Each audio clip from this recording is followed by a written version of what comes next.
Comment choisir entre son amant et son mari? Oui, oui, je vous vois sourire derrière votre écran, mais la question est très sérieuse. Écoutez ça. Beaucoup de couples, on le sait, traversent de véritables tempêtes et il est loin d'être facile, effectivement, d'entretenir sa relation, de la faire vivre et ça demande des efforts. Oui, non pas des efforts avec la notion de souffrance, mais des efforts plutôt d'une notion d'investissement. Et avant qu'on démarre, j'aimerais que vous me laissiez un max de pouces bleus juste en dessous de cette vidéo et bien sûr que vous vous abonniez à cette chaîne si c'est pas déjà fait.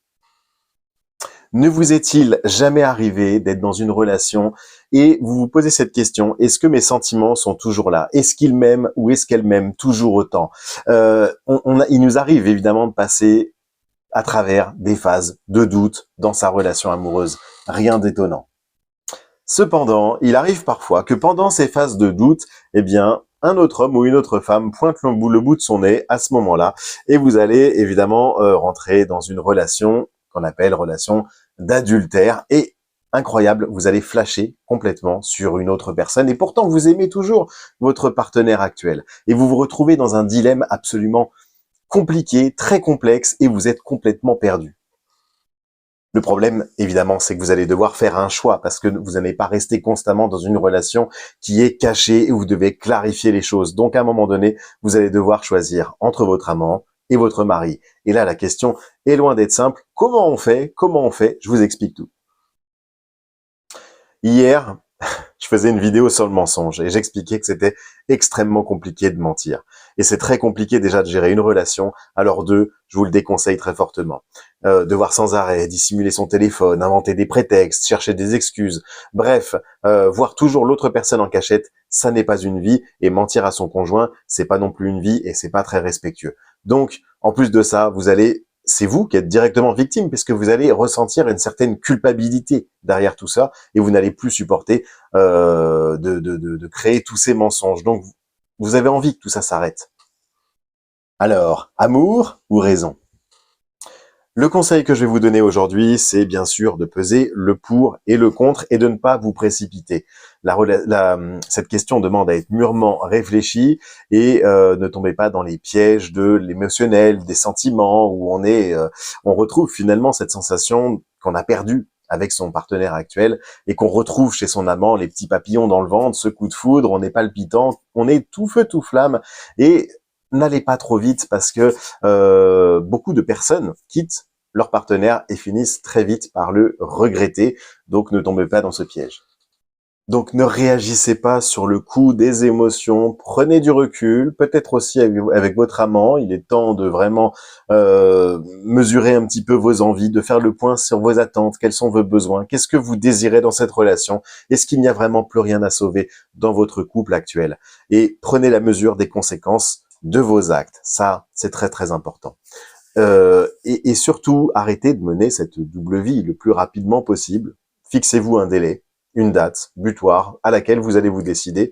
Il n'y aura pas de bonne ou de mauvaise décision, il n'y aura que votre choix et il faudra l'assumer. Arrêtez de vous projeter également.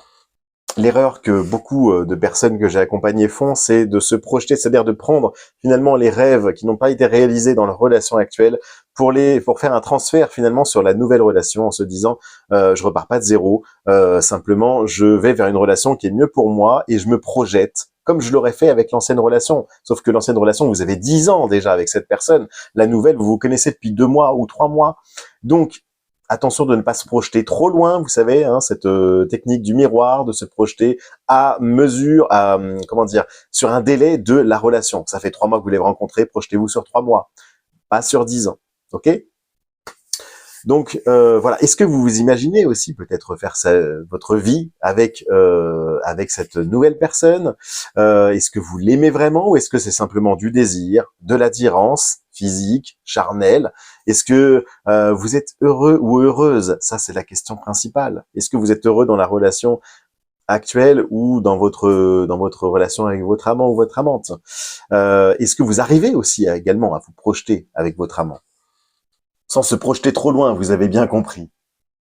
Cependant, attention, parce qu'il faut bien comprendre une chose, c'est que lorsqu'il y a tromperie, lorsqu'il y a adultère, il faut se lever un petit peu de ce sentiment de culpabilité parce que c'est que quelque chose ne va pas dans votre relation. Et il n'y a pas, la faute n'est pas rejetée sur un seul des deux partenaires, mais bien sur les deux. Il y a quelque chose qui n'a pas fonctionné et il faut en avoir conscience.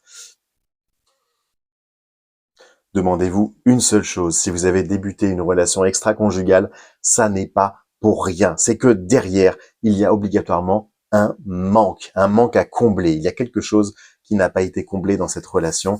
Et donc, vous étiez probablement dans un état de tristesse, d'ennui, parfois même de détresse, et vous vous accrochez à tout prix, comme un petit peu comme une solution de secours à votre amant ou à votre amante.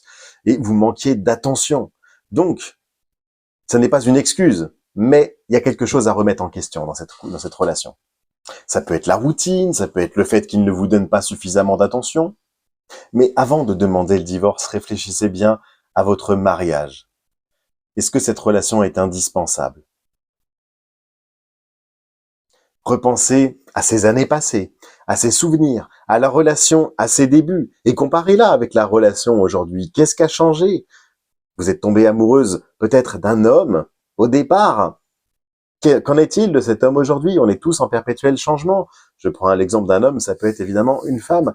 Votre mariage n'est peut-être pas mort, c'est ça que je suis en train de vous dire.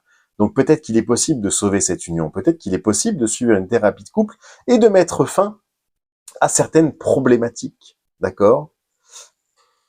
D'autre part, pensez à l'infidélité qui peut avoir des conséquences terribles aussi sur l'entourage et notamment sur les enfants. Vous n'êtes malheureusement pas seul dans cette aventure et vous pouvez mettre aussi votre famille en danger, impliquer vos partenaires, votre famille et peut-être les blesser. Alors, on est bien d'accord, vous ne devez pas rester dans une relation, même si vous avez des enfants en commun et que cette relation ne se passe pas bien, vous avez tout essayé, vous ne devez pas rester dans une relation parce que vous avez des enfants. Nous sommes bien d'accord, les enfants sont capables de s'adapter, de comprendre beaucoup de choses et je suis persuadé qu'ils préfèrent voir leur papa ou leur maman avec un sourire en étant heureux plutôt que dans une relation triste. Pour leur équilibre, je veux dire, c'est presque meilleur de voir leurs parents seuls mais heureux que de les voir ensemble et tristes. C'est ça que je voulais vous dire. Cependant, il ne faut pas non plus prendre le divorce à la précipitation et vraiment prendre la mesure de ce que vous faites, puisqu'évidemment, c'est toujours une épreuve à surmonter pour les enfants qui le vivent. Voilà, il faut l'avoir, il faut y penser. Alors, je ne suis pas celui qui va vous dicter des leçons ou celui qui sait tout. Je suis là aujourd'hui pour vous guider dans votre choix et quel que soit votre choix, ce sera le bon choix. Ça sera le choix qui vous convient. N'allez pas vous sacrifier pour vos enfants ou par pitié pour ne pas voir votre mari pleurer. Voilà, écoutez simplement vos envies, vos besoins. Qu'est-ce que vous avez besoin dans cette relation? Si ça fait des années que vous êtes malheureuse, que votre mari, vous avez tout essayé, vous avez fait les thérapies de couple, vous avez fait l'hypnose, etc. Il n'y a rien qu'à changer. Bon, à un moment donné, effectivement, vous avez le droit d'être heureuse, vous avez le droit d'aller de l'avant et vous avez le droit de profiter de la vie. Et vos enfants, encore une fois, préféreront voir leur papa ou leur maman plus heureux.